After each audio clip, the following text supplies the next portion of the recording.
I'm a huge fan of Pope Leo, as I am of Pope Francis, because they two are, both of them are good men. You know, they are trying to bring peace to the world. Pope Francis was, unfortunately, he passed away. But Pope Leo, man, he served 40 years in Peru. So he knows about the plight of the marginalized and the downtrodden. Now, here's a speech by him, because I am reading his books, I am devouring his books, that I found really useful and really good for our times. Peace, justice, truth. Audience with members of the diplomatic corps accredited to the Holy See. Clementine Hall. Friday, May 16th, 2025. In our dialogue, I would like us always to preserve the sense of being a family. Indeed, the diplomatic community represents the entire family of peoples, a family that shares the joys and sorrows of life and the human and spiritual values that give it meaning and direction. Papal diplomacy is an expression of the very Catholicity of the Church. In its diplomatic activity, the Holy See is inspired by a pastoral outreach that leads it not to seek privileges, but to strengthen its evangelical mission at the service of humanity. Resisting all forms of indifference, it appeals to consciences, as witnessed by the constant efforts of my venerable predecessor, ever attentive to the cry of the poor, the needy, and the marginalized, as well as to contemporary challenges, ranging from the protection of creation to artificial intelligence. In addition to being a visible sign of your country's respect for the Apostolic See, your presence here today is a gift for me. It allows me to renew the Church's aspiration and my own to reach out and embrace all individuals and peoples on the earth who need and yearn for truth, justice, and peace. In a certain sense, my own life experience, which has spanned North America, South America, and Europe, has been marked by this aspiration to transcend borders in order to encounter different peoples and cultures.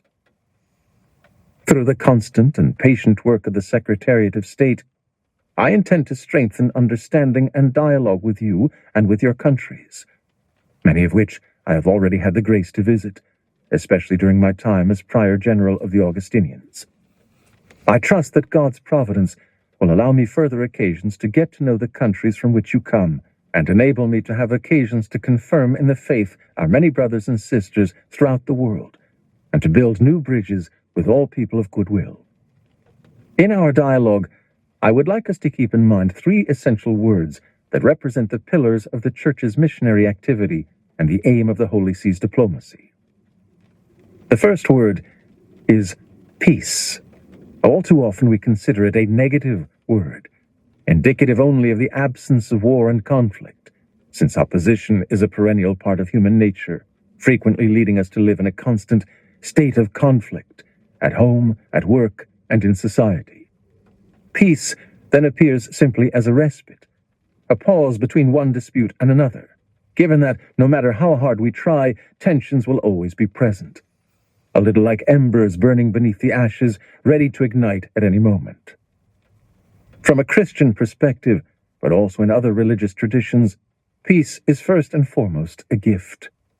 It is the first gift of Christ. My peace I give to you. John chapter 14, verse 27. Yet it is an active and demanding gift. It engages and challenges each of us, regardless of our cultural background or religious affiliation, demanding first of all that we work on ourselves.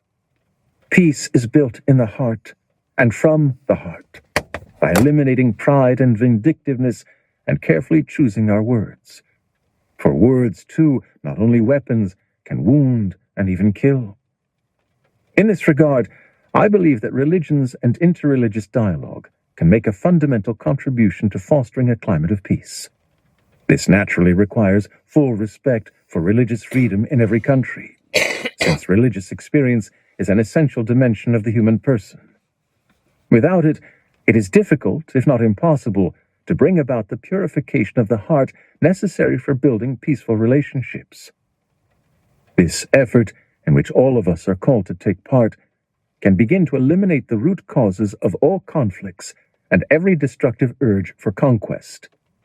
It demands a genuine willingness to engage in dialogue, inspired by the desire to communicate rather than clash. As a result, there is a need to give new life to multilateral diplomacy and to those international institutions conceived and designed primarily to remedy eventual disputes within the international community. Naturally, there must also be a resolve to halt the production of instruments of destruction and death, since, as Pope Francis noted in his last Urbi et Orbi message, no peace is possible without true disarmament. The requirement that every people provide for its own defense must not turn into a race to rearmament. Francis, Message Urbi et Orbi, April 20th, 2025. The second word is justice. Working for peace requires acting justly. As I have already mentioned, I chose my name thinking first of all of Leo XIII, the Pope of the first great social encyclical, Rerum Novarum.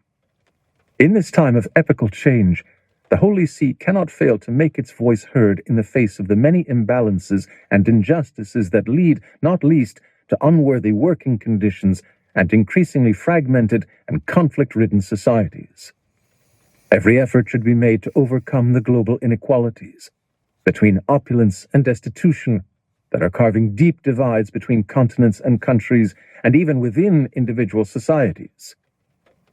It is the responsibility of government leaders to work to build harmonious and peaceful civil societies.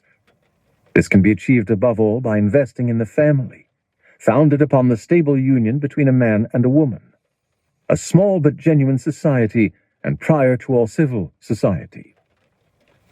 Leo XIII, encyclical letter Rerum Novarum, May 15, 1891. In addition, no one is exempted from striving to ensure respect for the dignity of every person, especially the most frail and vulnerable, from the unborn to the elderly, from the sick to the unemployed, citizens and immigrants alike. My own story is that of a citizen, the descendant of immigrants, who in turn chose to emigrate. All of us in the course of our lives can find ourselves healthy or sick, employed or unemployed, living in our native land or in a foreign country, yet our dignity always remains unchanged. It is the dignity of a creature willed and loved by God. The third word is truth.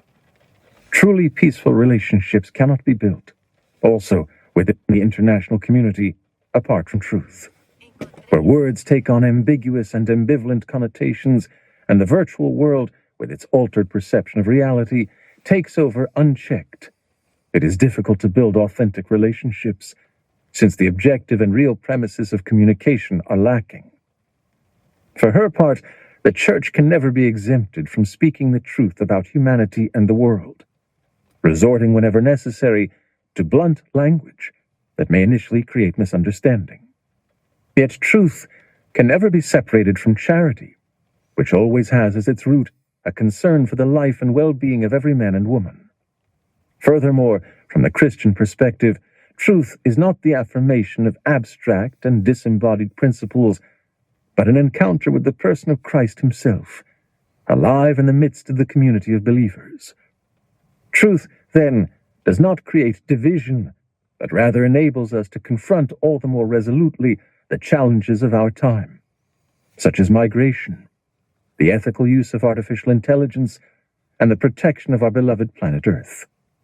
These are challenges that require commitment and cooperation on the part of all, since no one can think of facing them alone. Dear ambassadors, my ministry has begun in the heart of a Jubilee year, devoted in a particular way to hope.